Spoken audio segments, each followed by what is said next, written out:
இன்றைக்கு மாண்புமிகு முதலமைச்சர் அவர்கள் மிகுந்த அவசர உணர்வோடு அனைத்து கட்சிகளுக்கும் முறையாக அழைப்பு அனுப்பி இந்த கூட்டத்தை ஏற்பாடு செய்திருக்கிறார்கள். ஒன்றிய உள்துறை அமைச்சர் தமிழ்நாட்டின் எண்ணிக்கை குறையாது என்றும் சொன்னார்.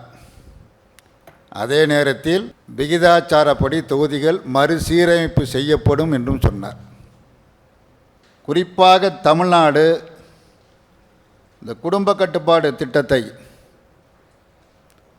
மக்கள் தொகை அதிகரிப்பை கட்டுப்படுத்த வேண்டும் என்பதற்கு மற்ற எல்லா மாநிலங்களை காட்டிலும் தமிழ்நாடு மிகப்பெரிய சிறப்பான பங்களிப்பை செய்திருக்கிறது. அப்படி ஒரு திட்டத்தை சிறப்பாக செயல்படுத்திய காரணத்திற்காக தண்டிப்பது என்பதை ஒருபோதும் ஏற்க முடியாது.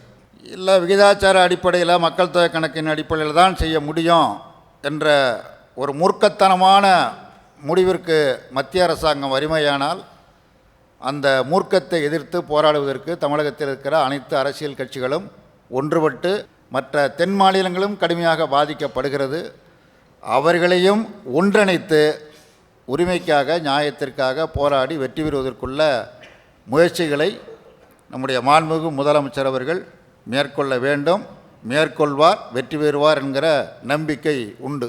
நமக்கு ஒரு மிகப்பெரிய ஆபத்து வரப்போகிறது என்பதை உணர்ந்து அதை எச்சரிக்கை செய்வதற்கும் அந்த ஆபத்திலிருந்து தடுப்பதற்கும் தமிழ்நாடு முதலமைச்சர் மேற்கொண்டிருக்கிற இந்த மகத்தான முயற்சியை இந்திய கம்யூனிஸ்ட் கட்சி வரவேற்கிறது. பாதகம் செய்பவரை கண்டால் நாம் பயம் கொள்ளலாகாது பாப்பா.